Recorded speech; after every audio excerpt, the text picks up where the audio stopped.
Ukrainian drones have struck at the heart of Russia's energy sector, knocking nearly 40% of its oil refining capacity offline and forcing Moscow to confront its worst fuel crisis in decades. Russian oil companies have little ability to stabilize the situation.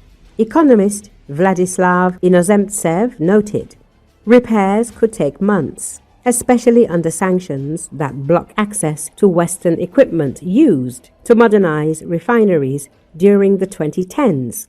Chinese substitutes cannot easily replace this technology, Inozemtsev said. In this case, the kilometer-long truck queues on Russia's main highways are not an accident. They are the picture of a self-inflicted, self-suffocating disaster created by the Kremlin. Putin's 200-liter diesel fuel limit, introduced to feed the army, has paralyzed the country's logistics backbone and left it in a strategic impasse. Zugzwang, according to PPR global media outlet. In Russia's vast geography, the 200-liter limit spells disaster, especially for northern cities fed by the Zimnik in winter. These regions are cut off from heating and food supplies. It is noted that Poland and the Baltic countries have brought truck traffic to a standstill with the Italian strike. Waiting times at the Kukuriki-Kozłowice have increased to 14 days.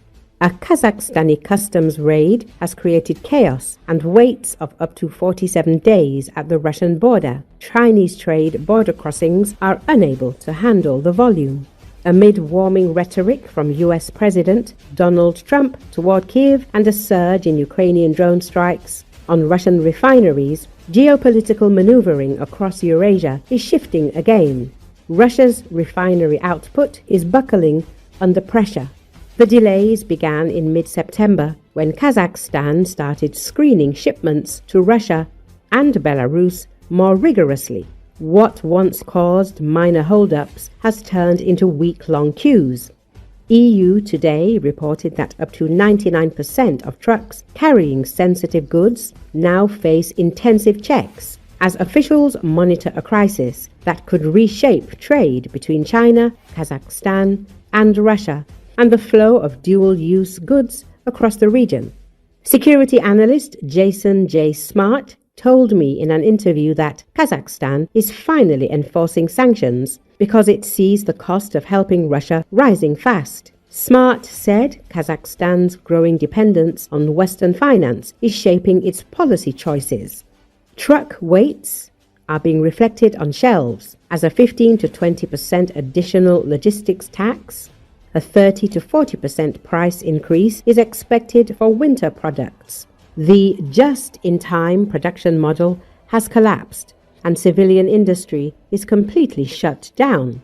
Not all analysts agree that sanctions are the only cause. Maximilian Hess, a fellow at the Foreign Policy Research Institute, told me that such trade spats are not unusual and could stem from routine bilateral frictions rather than stricter enforcement. Shortages of fuel and disruptions to gasoline supplies have been reported for more than a month in more than 10 regions across Russia. The Izvestia newspaper reported, citing a fuel producers' union.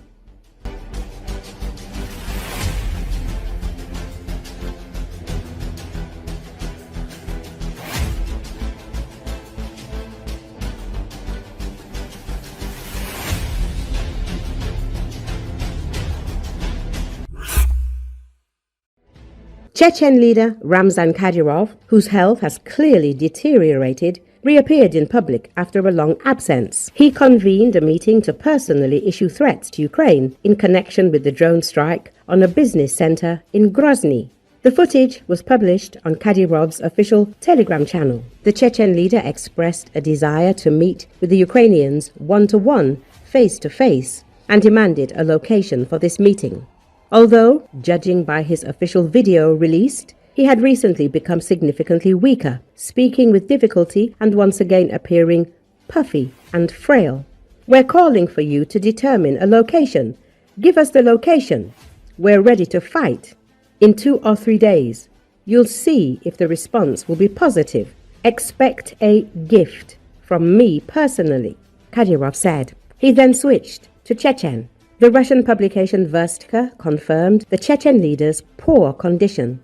Sources claim he has recently fallen ill. There's no longer any doubt that Kadyrov is seriously ill. There are several theories about his exact diagnosis. Political strategist Stanislav Belkovsky, who has connections with Russia's top leadership, claims Kadyrov has cancer.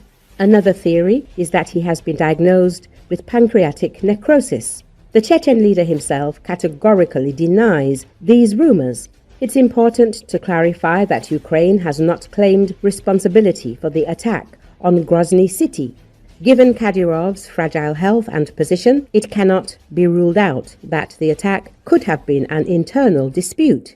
Media previously reported that Kadyrov had caused a scandal with Moscow, recalling the two Chechen wars with Russia. He publicly accused Duma deputy and former commander of the Russian airborne forces, Vladimir Shamanov, of crimes against the Chechen people in the 1990s and proposed court-martializing him in response to his criticism of the renaming of villages and towns in Chechnya.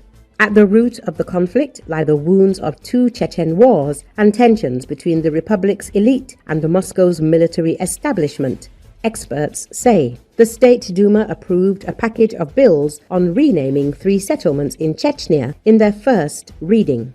Vladimir Shamanov, a former airborne commander who fought in Chechnya, now a State Duma deputy, criticized the renamings, calling them erasing history. Ramzan Kadyrov responded harshly. In a speech and a telegram post, he accused Shamanov of serious crimes committed in the 1990s and demanded that the general be tried and sent to test his skills in the war with Ukraine. He was the most brutal general toward the Chechen people, leading men into the field and executing them. These crimes will come back to haunt him, Kadyrov said, commenting on Shamanov's role in the 1990s. Kadyrov spoke mostly in Chechen. The Grozny State Television and Radio Broadcasting Company provided a translation of his words into Russian. This isn't just a domestic squabble. It's a deep rift that has been simmering since the 1990s. 2 Chechen wars left painful scars, mutual accusations of brutality, revenge, and personal grudges. Shamanov is a figure associated with harsh military tactics by many Chechens. The public clash between a regional leader and a federal general demonstrates that Moscow's centralization of power does not eliminate local contradictions. When regional leaders engage in open confrontation with high-ranking military officials, it undermines the image of government cohesion and signals that internal tensions could spill into the public arena. For the Kremlin, this risks political fragmentation and weakening governance, especially in regions with difficult wartime memories.